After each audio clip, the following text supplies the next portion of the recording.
ரிஷப ராசி நபர்களுக்கு குரு பயிற்சிக்கான பலன்கள் 2026லேருந்து 27 வரைக்கும். அந்த குரு பயிற்சி ஜூன் மாதம் நடக்க போகுது. 1ஆம் தேதியிலேருந்தே கணக்கு வச்சுக்கலாம். அடுத்த வருஷம் ஜூன் வரைக்கும் இருக்கும். இந்த குரு பயிற்சி கிட்டத்தட்ட உங்கள் ராசிக்கு 3ஆம் இடம், கடக இடம், கடகத்துக்கு பயிற்சி. ஸோ குரு எப்போதுமே ரிஷப ராசிக்கு ஆகாத ஒரு கிரகம் தான். என்னன்னாக்கா 8 கூடிய கிரகமாக போயிடும் மெயினாக. அது இல்லாமல் 11, இந்த 11ஓட சம்மந்தப்படக்கூடிய காலகட்டம் மட்டும், அதாவது ரிஷபராசிக்கு 11ஓட சம்மந்தம், 11ல் இருக்கிறது, 11 பார்க்கறது, 11ஆம் இடத்துக்கு ஏற்புடைய இடத்துக்கு வருவது, இந்த மாதிரி விஷயங்கள்லாம் கொஞ்சம் மேட்ச் பண்ணிக்கலாம். ஸோ ரிஷபராசிக்கு 11ஆம் இடம் சம்மந்தப்பட்ட விஷயங்கள்லாம் இந்த காலகட்டத்தில் நீங்கள் எடுக்கக்கூடிய முயற்சிக்கு ஏற்ப பலனை கொடுக்கும். 11ஆம் இடத்தை பார்க்குது, 9ஆம் அறிவாக 11ஆம் இடத்தை பார்க்குது, 3ல் போகுது. 3ஆம் இடங்கிறது ஒரு கிட்டத்தட்ட பாதிக்கு பாதி ஒரு மறைவு, பாதி வெளிச்சமும் பாதி மறைவும் உள்ள இடம் தான் 3. 3வது நம்பரே பாருங்களேன், ஒரு பக்கம் தான் நம்ம 3 போட முடியும், ஆப்போசிட்ல போட்டோம்னா 8ஆ போயிடும். புரியுதுங்களா? அந்த நம்பர் கூட நீங்கள் ஒரு எக்ஸாம்பிளாக வச்சுக்கலாம். ஸோ அந்த 3ஆம் இடங்கிறது பாதிக்கு பாதி இதுதான். ஸோ 8ஆம் இடத்தோட விஷயங்கள் இந்த திருப்பம் மேக்சிமம் எடுபட போகிறது இல்லை ரிஷபராசிக்கு. அதே சமயம் லாபாதிபதி அப்படிங்கிற ஒரு கணக்கும் வந்துடும். ஆல்ரெடி லாபத்தில் சனி இருக்குது. ஸோ 3ஆம் இடத்தோட என்ன பலன்கள்? நீங்கள் எடுக்கக்கூடிய முயற்சிகள் இந்த காலகட்டத்தில் பாதிக்கு பாதி மனசுக்குள்ளே வச்சுக்கணும், பாதிக்கு பாதி வெளியில் சொல்லணும். புரியுதுங்களா? ஓப்பனாக வாய் இருக்குன்னு நீங்கள் தான் நல்லவங்கன்னு சொல்லி நீங்களே முடிவு பண்ணி நீங்கள் எடுக்கக்கூடிய முயற்சி, நான் அதை பண்ண போகிறேன், இதை பண்ண போகிறேன், அப்படி பண்ண போகிறேன், இங்கே செய்ய போகிறேன், அவங்கள பார்க்க போகிறேன், இதை பண்ண போகிறேன், நான் இதெல்லாம் எதிர்பார்த்துக்கிட்டு இருக்கேன், இதெல்லாம் பண்ண போகிறேன் அப்படின்னு சொல்லி நீங்கள் எல்லா இடத்துலையுமே நீங்கள் ஒரு முயற்சியை மேற்கொள்றீங்கன்னா அந்த முயற்சி எங்கெங்கெல்லாம் ரிஃப்ளெக்ஷன் ஆகுமோ அந்த இடத்துலலாம் போய் ஃபுல் வாயும் விட்டுறக்கூடாது. இதுதான் மெயினாக வச்சுக்கிங்க. புரியுதுங்களா? ரொம்ப நெருக்கமாக பழகக்கூடிய நபர்கள்ட்ட கூட இப்படி தான் இருக்கணும். அப்போ தான் இந்த குரு பலன் உங்களுக்கு உண்டு. பயமுறுத்த நோக்கம் இல்லை, இதுதான் உண்மை. புரியுதுங்களா? பாதிக்கு பாதி ஒரு விஷயத்த செய்ய போறீங்க, ஒன்றும் இல்லை, ஒரு இடம் வாங்கி வீடு கட்ட போறீங்க அப்படின்னாக்கா அதை பாதி வெளியில் நீங்கள் சொன்னாலே போதும், ஃபுல்லாக சொல்லணும்னு அவசியம் இல்லை. இதை நம்ம எடுத்து இங்கே பேச முடியாது, இப்படி சொல்லுங்க அப்படி சொல்லுங்கன்னு நீங்களா ஒரு முடிவு பண்ணிக்க வேண்டியதுதான். புரியுதுங்களா? இதை மேஜராக வச்சுக்கணும் எல்லா விஷயத்துலையுமே, குடும்பத்திலேருந்து, வெளியிலேருந்து, அக்கம் பக்கத்துலேருந்து, பழக்க வழக்கத்திலேருந்து, வேலை செய்கிற இடத்துலேருந்து, ஆன்லைன் மூலியமாக பழக்க வழக்கத்திலேருந்து, ஒரு வியாபாரம் பண்ணுறீங்க, தொழில் சார்ந்த விஷயங்களில் பண்ணுறீங்க, அந்த மாதிரி விஷயத்துலேருந்து, ஒரு விசேஷ தேவை பண்ணுறீங்க, திருமணம் பண்ணுறீங்க, மற்றபடி குடும்ப பெரிய விஷயத்த பண்ணுறீங்க, இது மாதிரி விஷயமா இருந்தாலும் சரி தான். ஒரு விஷயத்த பிரிக்கிறீங்க, ஒரு விஷயத்த வாங்குறீங்க, ஒரு விஷயத்த விற்கிறீங்க, எதுவாக இருந்தாலும் உங்களுக்குள்ளேயே பாதிக்கு பாதி அந்த விஷயத்த மைண்டுக்குள்ளே வச்சுக்கணும். முழுவதும் ஓப்பனாக வெளியில் தெரியப்படுத்தி விடக்கூடாது. இப்படிப்பட்ட முயற்சிகள் உங்களுக்கு சக்ஸஸாக கொடுக்கும். அதே போல் சின்ன சின்ன விஷயங்கள் பரவலாக ஒரே விஷயத்தை நோக்கி போகாமல் 10-15 விஷயம் சின்ன சின்ன விஷயமா நீங்கள் மூவ் பண்ணிங்கன்னா எல்லா விஷயங்களும் உங்களுக்கு எல்லா இடத்துலேருந்து ஓரளவுக்கு கொஞ்சம் லாபங்கள் கிடைக்கும். சில்லறையாக ஹோல்சேலாக எதிர்பார்க்காதீங்க. இந்த காலகட்டத்தில் நீங்கள் எடுக்கிற முயற்சி ஒரே முயற்சியாக இருந்தாலும் அதை பரவலாக சில விஷயத்தை செய்ய ஆரம்பித்து அதன் மூலியமாக சில ஆதாயத்தை பெற்றுக்கொள்ளலாம். புரியுதுங்களா?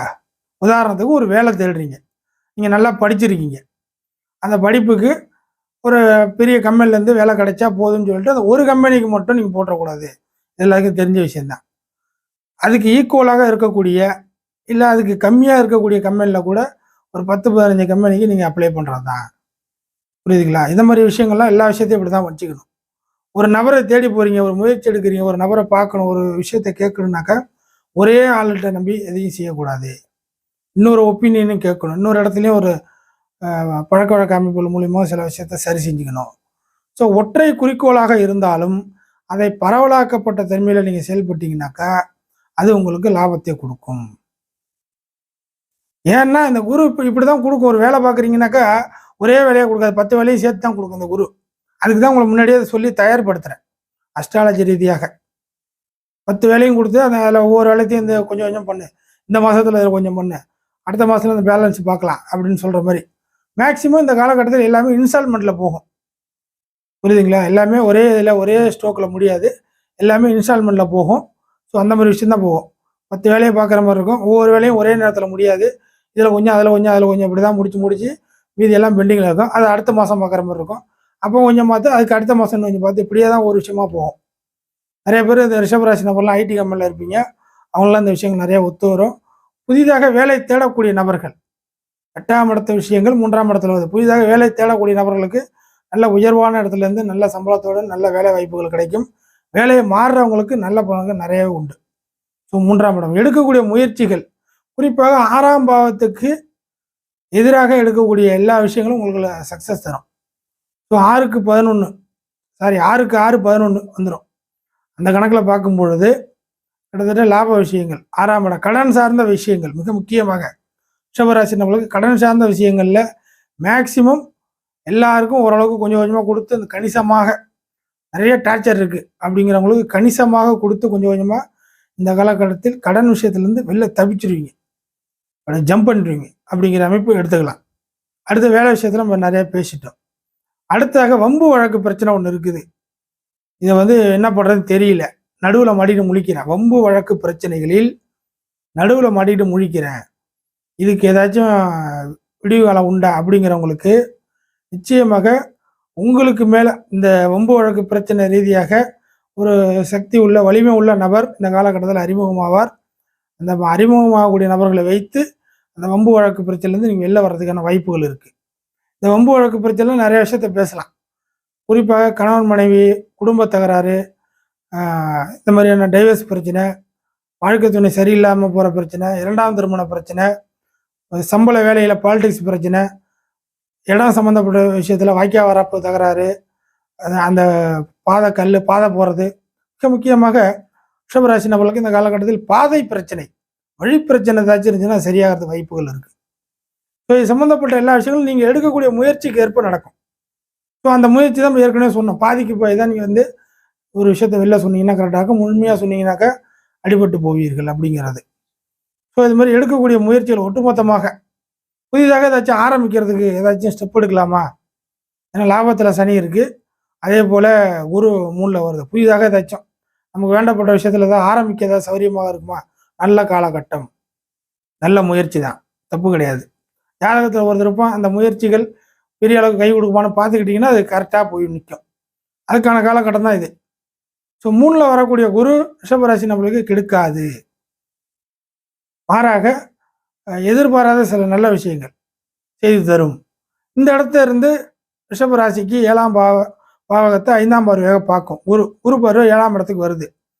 வாழ்க்கை துணை சம்பந்தப்பட்ட விஷயத்தில் நல்லது நடக்கும். அதே சமயம் அங்கே உள்ளது கெட்டதும் உங்களுக்கு தெரிய வரும்.